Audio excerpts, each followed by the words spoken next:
everyone, welcome to a new episode of Tu Costa Rica Real Talk, Tu Costa Rica Real Estate's podcast on all things real estate and Costa Rica. Today we're joined once again by Scott Cutter here at Marina Manuel Antonio. Great to be with you here in our home office, finally, a podcast from the coast, and happy to share with all of our followers. Yeah, it's great, and actually the topic today is very related to what we're doing here. That is Manuel Antonio vacation rental. And perhaps to start off the podcast, I want to ask you about Manuel Antonio's standing as one of Costa Rica's most popular destinations, how it started off this way and how it developed over time to what it is today.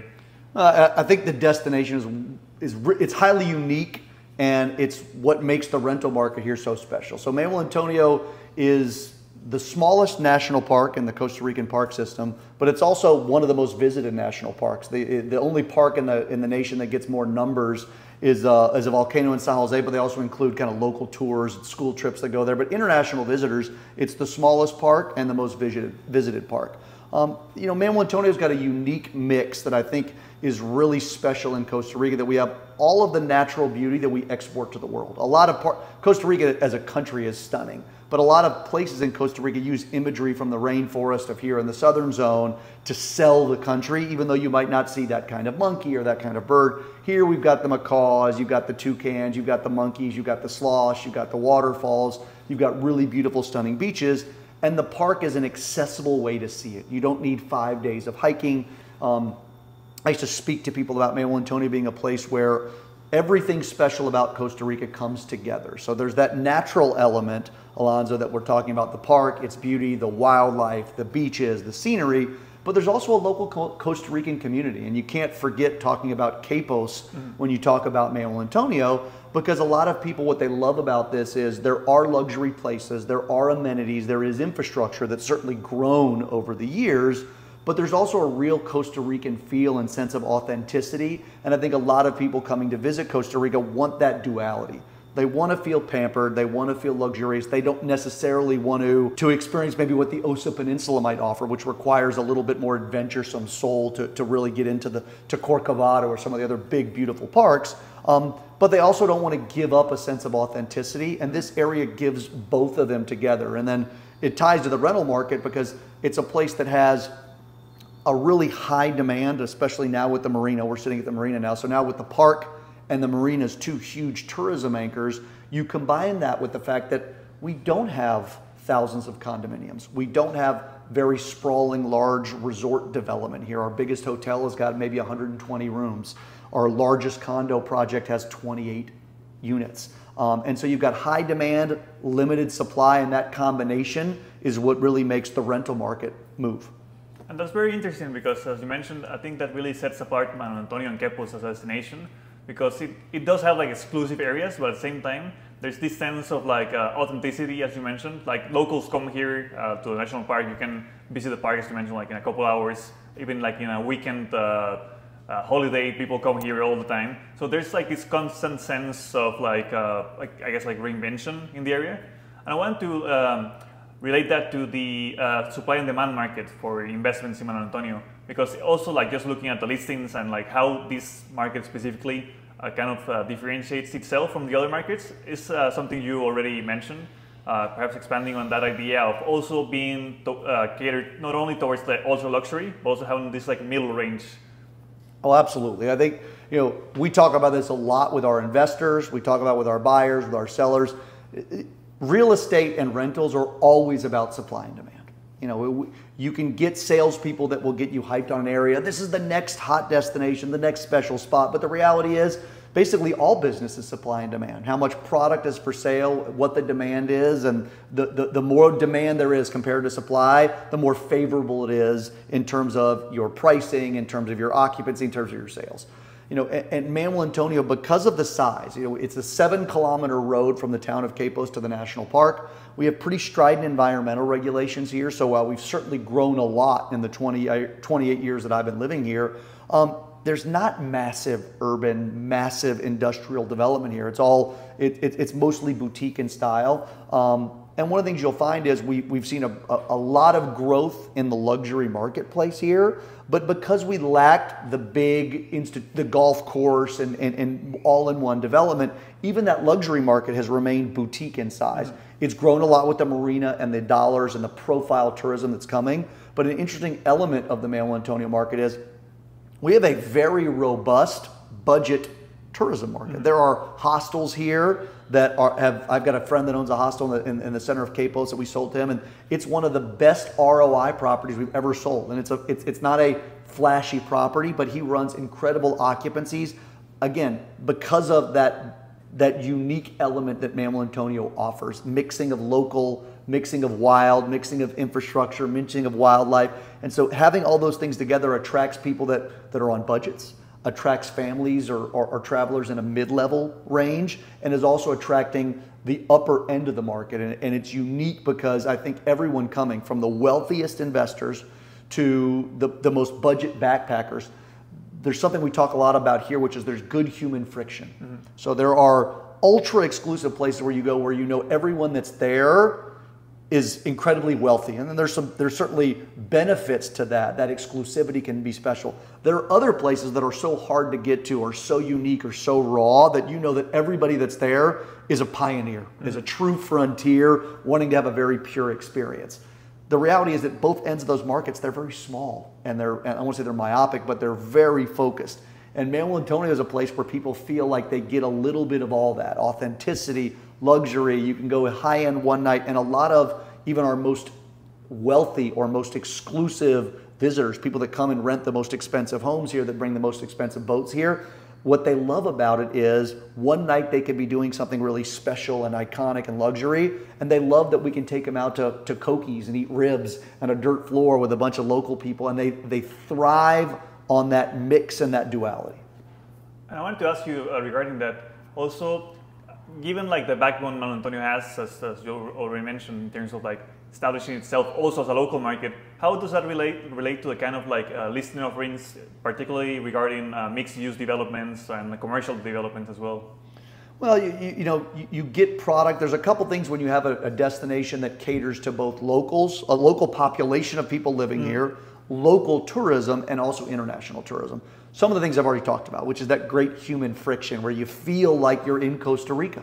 And that for some people is maybe it's a negative because you're going to go down some bumpy roads. You're going to go down some buildings that aren't as polished. You're going to have a lunch in a restaurant that isn't air conditioned and polished and sweat a little bit. But for those that want something authentic, you get that element. The other thing that's really interesting, and it's important in the vacation rental market, kind of bringing it back to that topic we're kind of focusing on, which is Costa Rica and a lot of tropical destinations are seasonal in nature.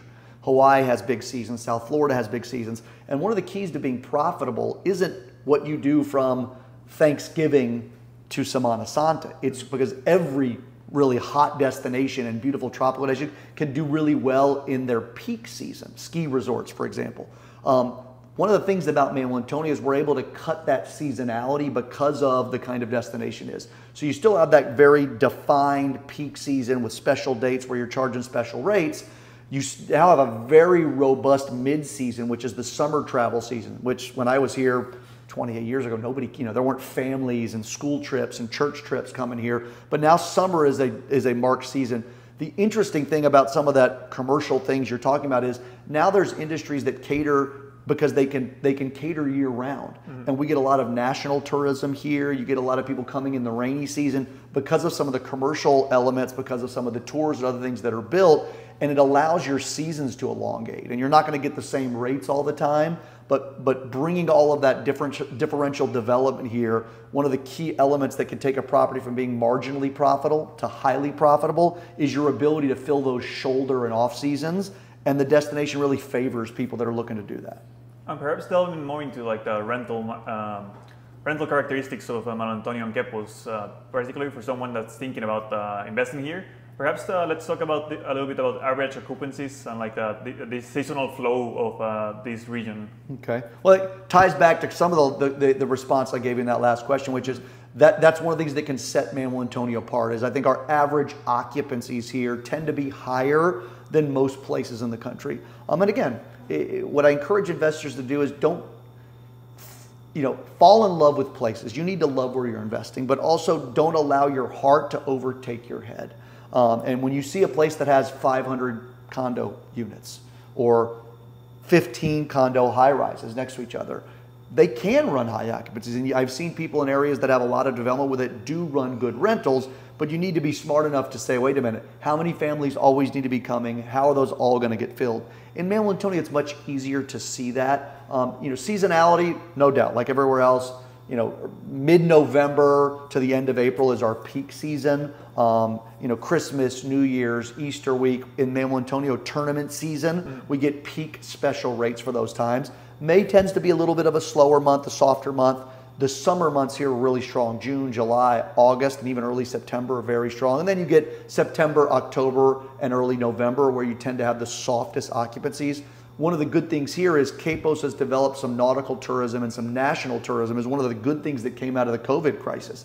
The country learned that it was a beautiful place for locals, when I say locals, from Costa Ricans from all around the country, to go and explore. And so during that COVID crisis, Costa Rica did a huge push. The Manuel Antonio especially found ways to invite national people to take that traditionally really slow time and allow it to be, in some cases, at least cost covering. In other cases, to be lucrative still, just not at the same levels of ROI that you get in the peak rates. We have a whale watching season here, which is really worth, basically from mid-August till late October, we have a whale migration here. It's the longest whale migration in the world. And we bring in thousands of people that want to come, take catamaran trips, enjoy that. It's also Dorado fishing season. So we have a couple of big tournaments here that focus on those one-day Dorado tournaments that have helped to soften the seasonality. And it's one of the things that in these boutique communities as well, you get a little bit more of that communal effort to recognize our weak spots and then a collective effort to improve on the experience for visitors to help offset rentals during that timeline.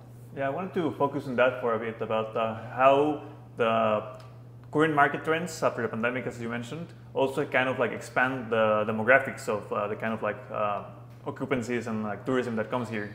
Well, we kind of throughout this little chat, we've been talking about the diversity of the clients that come here traditionally because of the fact that it's not a pure adventure destination, it's not a pure luxury destination, it's not a resort community, and it's not just some back of the woods local town. The fact that it's got all of those core elements that are so crucial to Costa Rica's pura vida and natural reputation have always attracted a big cross-section of clients.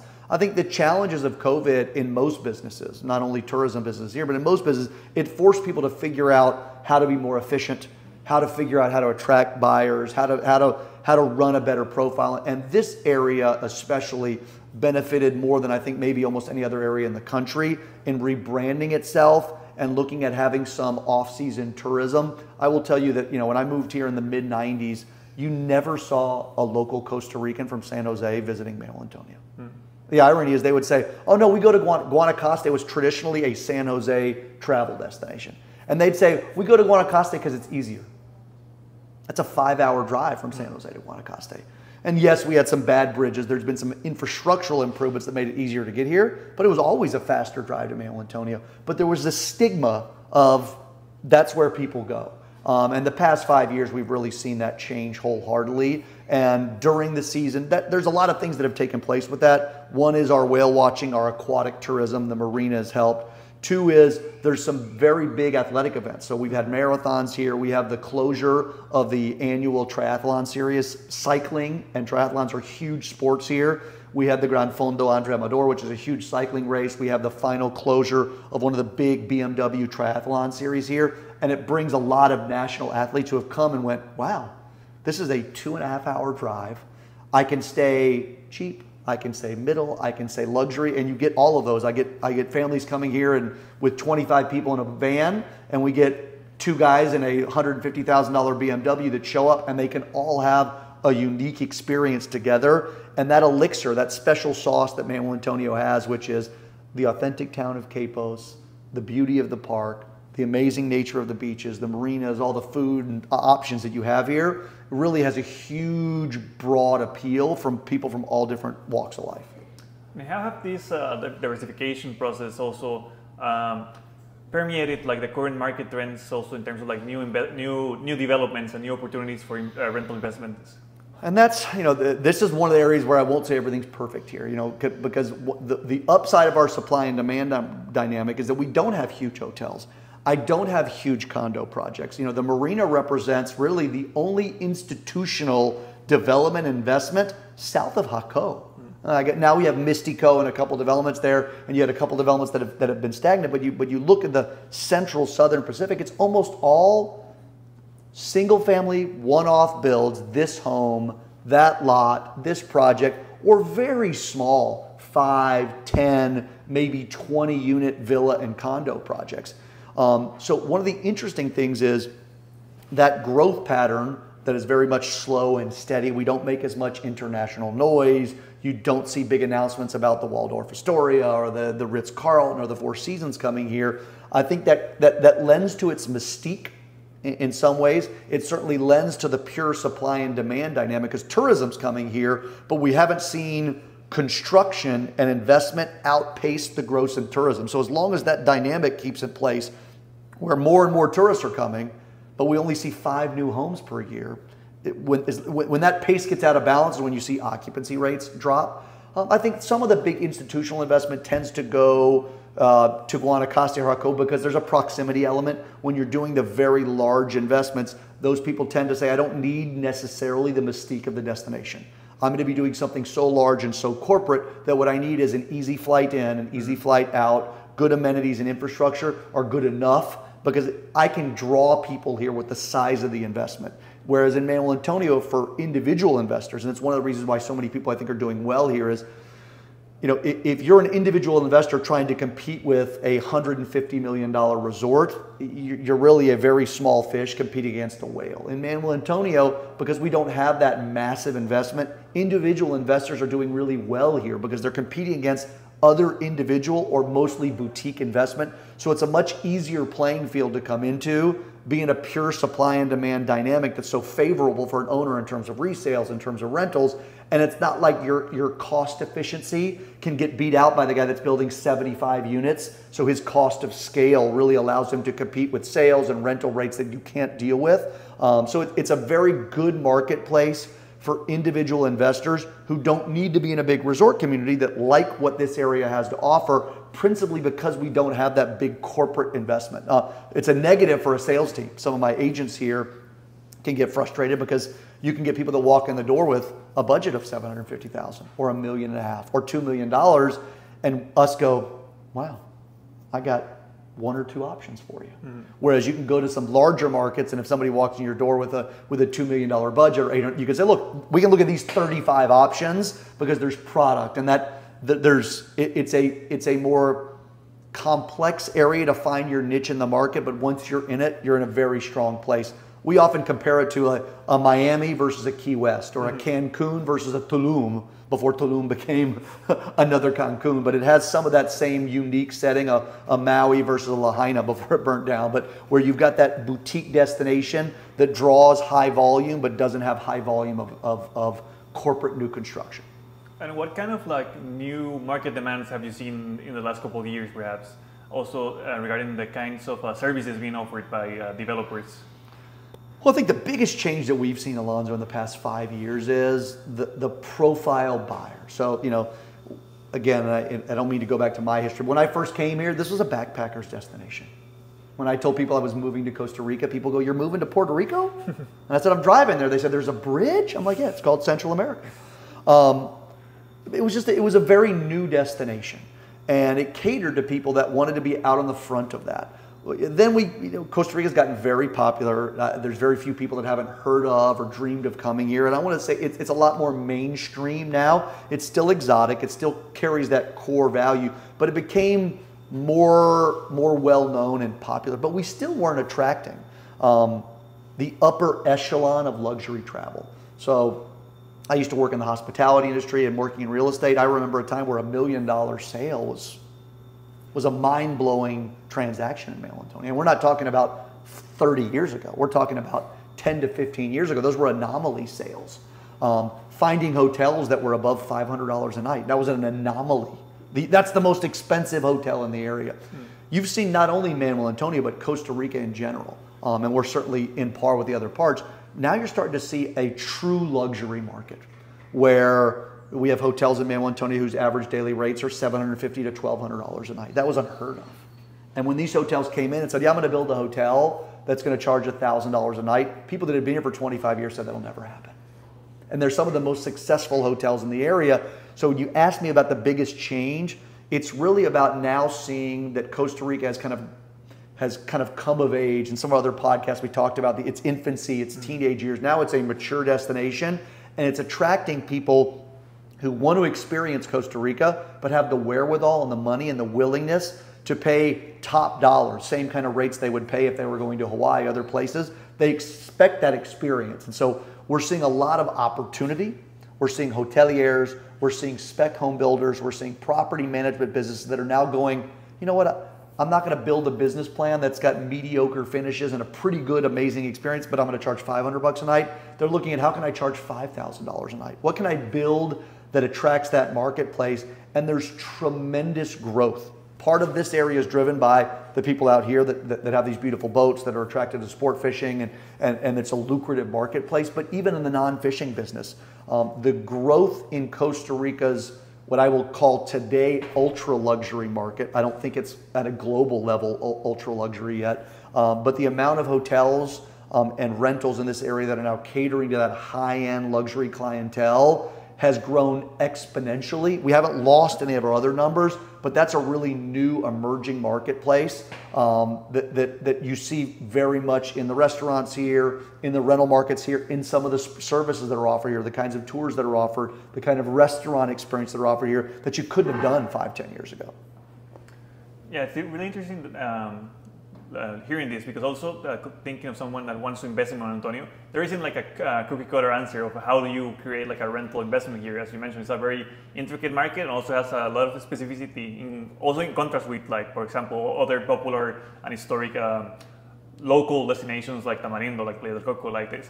The specific of Manuel Antonio also make it perhaps for someone that wants to create a rental investment, has to take into account firsthand what kind of like demographic it wants to approach. Also, I wanted to ask you about like some remarks or first like considerations you would tell someone that whose first approach is, okay, I want to invest in Manuel Antonio, but how do I do that? Well, two good questions, and I think they're somewhat linked.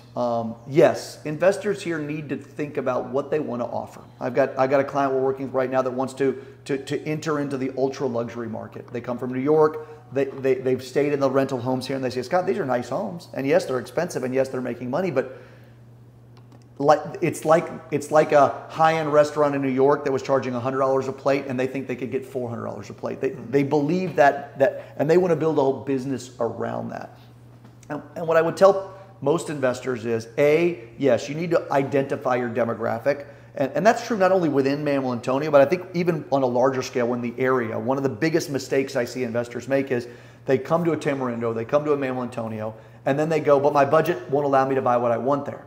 So I'm going to buy something 30 or 45 minutes outside of town, and I'm going to run that business plan on that property. And it just doesn't work. And so matching your business model with your budget, with the demographics of the area, with the demographics of the clients that are willing to go to that area is super important. And I think that working with a good real estate firm, it's something that I think our firm does well. We oftentimes slow buyers down. They come with, I want to see these 8 properties and this is my dream. And I think one of our responsibilities ethically is to challenge their vision, challenge their dream with our knowledge and experience to make sure that they're not applying a business model that's going to allow us to make a sale today, but ultimately do a resale in a year or two when they're not happy with their performance. And we try to do that carefully. I do think in places like Manuel Antonio, you need to find your niche. There are people running very solid ROIs on non-ocean view property. Everybody comes with the same vision, Alonzo. I want a 2-bedroom, 3-bedroom, 4-bedroom home with an infinity edge pool, walking distance to the beach, amazing views for X. And the reality is that doesn't, I mean, it exists, but it usually doesn't exist in the purest form they're visioning. And what we like to try to do is to talk, if you want to be in the luxury highest end market, then you need to be in the right property in the right location with the right finishes. And you need to be willing to either buy an old distressed property that has all those core elements and upgrade it, or you need to pay the premium to be in a Tulimar, in a La Reserva, in a walk to beach location. We'll get other people that come to me and say, Scott, it's all about the finances. It's all about ROI. And ironically, we talked earlier in the podcast about a friend that bought a hotel in the center of Quepos. Least sexy property I've sold in the past 10 years. Highest ROI. And he was all about, he said, Scott, I'll buy a house to invite my friends to dinner. But the core of my investment, I want to be returning. And so one of the things we like to do is challenge our clients. Why are you buying? If you want everything, you want the view and personal use and prestige and appreciation and rental income, it's probably going to come at a premium price because there's probably other people that want that. But we oftentimes try to challenge people to prioritize what's the most important and what's secondary and what tertiary. And oftentimes then we can guide people and guide investors to something that might not have been in their mind, but ultimately is going to serve as a more sustainable long-term investment. And I think that's a fiduciary and an ethical responsibility we have. And the good thing about Manuel Antonio is I think there's options across the board. The key is making sure you have a guide that doesn't tell you that the house that I can sell you for half of what one in Manuel Antonio costs, 20 minutes outside of time, is going to rent at the same rate, at the same occupancy, with the same ease as the one in town. And beware, whether you're working with our firm or others, if people start to tell you you can run the same occupancy with the same client profile, with the same price of the beach home that you're renting this week for a property that we're selling you 25 minutes outside of town, you're probably being sold on something that's not going to be sustainable. That's a great point also, considering how Costa Rica, as you mentioned, is very trendy right now, like in the international market. Also, as it historically has been a cash market, people buying second homes. Perhaps some people seeing how the destination has grown in international standing, think of like this kind of like, oh yeah, I could invest in rentals. But it also needs, as you mentioned, like mentoring process, like also getting to know the area. So these are perhaps some essential considerations to take. Do you have some closing remarks to this kind of demographic or this kind of person that's like, oh yeah, I own a second home in Costa Rica, now I want to get like into rentals? Well, I think what I encourage everybody, and this will be true in every podcast that we do talking about investing here, is always go macro to micro. Find a trusted advisor that can make sure they're advising you about Costa Rica as a destination, and then find someone that could talk to you honestly and informatively about the pros and cons of each destination. I have clients, this has been my home for 28 years. I have clients that come that have been referred to me, and we speak for an hour or two, and I realize they don't need to invest in Manuel Antonio. They won't be happy in Manuel Antonio. It's not the destination for them, and we lead them somewhere else. So make sure you go macro to micro. That's always key. Two, always buy in a place where the current infrastructure, current tourism models, and current supply and demand ROI models work based on what's there today. Costa Rica is growing. Costa Rica will see a lot more growth in the next 10 years, and I'm a very big believer in the opportunity of the future and visionary investing. That being said, because it's basically a cash market, although banks are incurring, and then the more they incur, the faster the growth will take place. But growth and development doesn't take place here at the same rate and speed it does in the States. So one of the things I tell all my clients is buy in a place where you love it if it never changes. Mm-hmm. Buy in a place that your business model will work if it never changes. And if it does and goes faster, great. You'll be the benefactor of great appreciation. But I've seen people trying to buy the next Manuel Antonio, mm-hmm. and then 10 years later are still stuck waiting for it to become the next Manuel Antonio. And that's a painful thing to watch because I don't think they had a really good advice and a good guide. So, one is set your priorities. Is it about investment? Is it about lifestyle? What's more important? Because if you want a sustainable investment, a profitable investment, but it's really about you and family and lifestyle and legacy and investing, then prioritize that and make sure you don't give up on the things that you envision because the numbers look great. And if you're a numbers person, then close your eyes and have an agent that can guide you towards the best numbers, the best returns, the best numeric return on investment, and know that it may not be the sexiest or it may not be the huge ocean view or the special property you wanted, but if the numbers work and you're focused on numbers, then be true to that and find the right property that works for your goals. Thanks so much, Scott. No, it's a pleasure sharing with you. If you enjoyed the conversation, you can follow To Costa Rica Real Talk in your favorite streaming platform and To Costa Rica Real Estate in all social media.